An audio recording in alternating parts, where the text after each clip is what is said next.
Mercredi animation et même de l'animation rétro, ouais, c'est sorti en 2022. Donc là, j'ai envie de vous partager ça parce que je l'ai apprécié tout simplement, hein. Donc, bon, déjà, on va lancer le générique. Soit on meurt en héros, soit on vit assez longtemps pour se voir endosser la peau du méchant. Pour ce genre de choses, il existe des hommes comme moi. Il t'arrive de saigner. Vous pouvez respirer, vous pouvez cligner des yeux, vous pouvez pleurer. Ah, m'a ramené le conduit celle-là. Maintenant que j'ai votre attention, Accroche-toi, petit. Salut à tous, c'est Fab et Desgarmat sur ma chaîne et aujourd'hui on va parler animation. Moi, c'est vrai que les mercredis, j'aime bien faire parler d'animation. Donc ça fait déjà quelques temps sur la chaîne que les mercredis est consacré à ça. On va aller jusqu'au bout de cette année 2023. Donc il en restera encore le mercredi prochain. Après on verra comment sera programmé 2024. Mais en tout cas là on va parler Cyberpunk. Donc du coup là, vu que c'est sorti, cette animation, je parle, est sortie depuis 2022 sur Netflix. Hein, donc là je vais me permettre, je vais pas spoiler tout 100%, mais raconter vraiment l'idée, l'intrigue générale jusqu'à la fin. Donc à savoir que c'est une série one-shot sur 10 épisodes, une vingtaine de minutes par épisode. Donc je vais quand même raconter le synopsis, puis vraiment l'intrigue, et pourquoi aussi j'ai aimé, pourquoi je vous conseille de regarder cette série. Il était une fois une Du coup, pour Cyberpunk, donc là on est carrément dans l'animation, mais SF, donc science-fiction.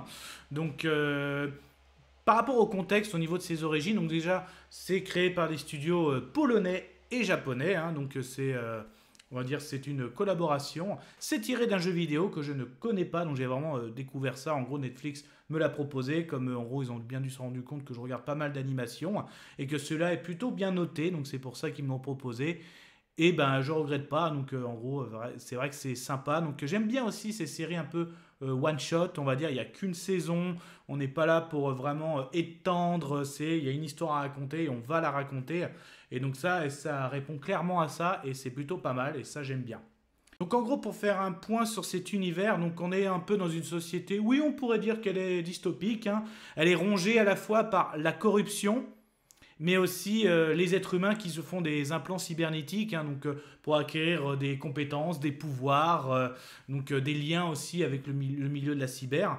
Et là, donc, notre jeune David, qui est très talentueux, un peu impulsif, hein, si je devais le décrire, il a le sang chaud, il aimerait devenir un mercenaire cyber, donc un hors-la-loi, et surtout qu'en fait, malheureusement, sa maman va décéder, et au moment où sa mère est décédée, il va trouver un implant qui vient, un implant militaire.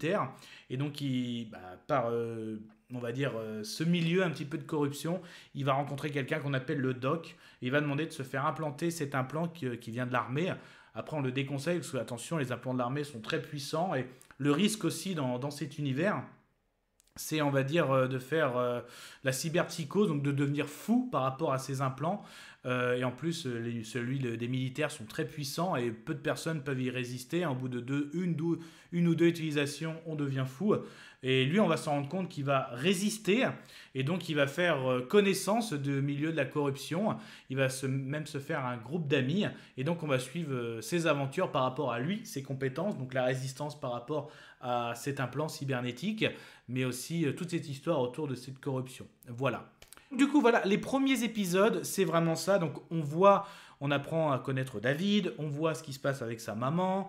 Donc, et suite à cet implant, on se rend compte qu'il a une résistance. Et notamment, un des premiers pouvoirs, j'ai envie de dire, grâce à l'implant, il va très très vite. Hein, il va très très vite. Et donc, il va faire la connaissance aussi de Lucie.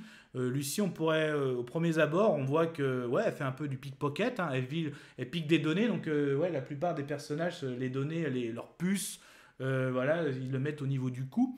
Donc ils se rencontrent et justement ça marche bien, le feeling. Et d'ailleurs, je peux dire que l'alchimie entre les deux est très très bonne durant ces 10 épisodes, durant cette histoire.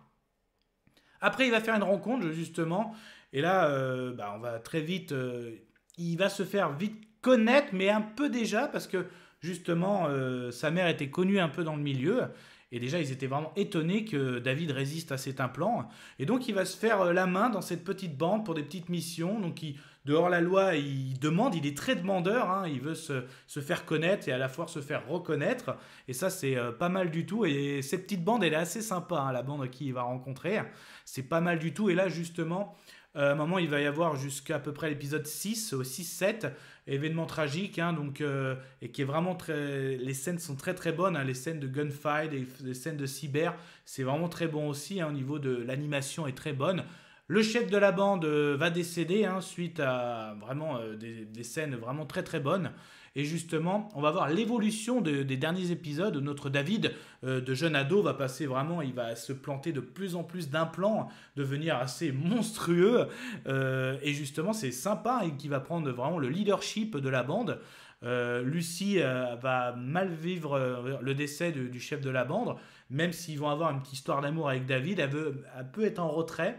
Donc elle va être en retrait, mais toujours elle a un œil sur maintenant son copain David, et lui qui mène cette bande, même les personnes qui avaient été habituées à être commandées par ce personnage, David a pris le leadership, ils en sont même étonnés, hein, qu'il est très très bon dans toutes les missions qu'on lui donne, qu'il mène, les conclusions, le partage, c'est vraiment très bien aussi, ça on apprécie très bien, même s'il y a un bond en avant, ça choque pas, on suit bien l'histoire, et il va y avoir un final forcément qui est en lien avec la mort du premier chef de la bande. Je rappelle, c'est vraiment de la corruption, c'est un peu mafia aussi autour de la cyber, c'est ça qui est vraiment très sympa. Et du coup, justement, on va nous amener à... Il y avait une légende, hein, dans le milieu de la cyber, d'un mercenaire cyber, on en parlait un petit peu, et là en fait ce n'est pas une légende, on va le voir pour le combat final, et là c'est très très beau, hein, jusqu'à justement notre David va aller vraiment à toutes ses limites, l'extrême au niveau des implants. À la fin il devient même, à la fois on a l'impression qu'il devient plus cyber que humain, mais son côté humain est toujours là, même si le doc lui donne des sortes de médicaments, hein, pour justement lutter contre, ne pas tomber dans la cyberpsychose, et ça c'est très bon aussi. Le combat final est très très bon, hein, face à ce cyber mercenaire qui lui vraiment est devenu plus cyber qu'autre chose, et justement il va faire tout ce qu'il faut pour Lucie, sa bien-aimée, et c'est pour ça que c'est un one-shot, et j'adore cette histoire, et enfin j'ai adoré cette histoire, j'adore cette histoire, et c'est pour ça que je vous la conseille si vous êtes fan d'animation, de SF, de cyber, donc à la fois le côté, le lien entre l'être humain et le cyber, que l'humain est toujours plus fort que le cyber, aussi le combat contre le cyber et ce côté humain, donc c'est vraiment très bien transmis, c'est très très beau, donc c'est pour ça que je vous conseille si jamais vous avez aimé ça, et j'avais envie de vous partager, donc même si cette série certes est sortie en 2022, dans les commentaires on peut en parler, est-ce que vous connaissiez par rapport aux jeux vidéo, ou est-ce que vous avez vu, découvert, ou alors peut-être que vous ne l'avez pas vu, est-ce que ça va vous donner envie de découvrir ça? On peut en parler, en tout cas prenez soin de vous. Kenavo. Je vous souhaite une agréable soirée. Désolé pour le bordel. Au revoir.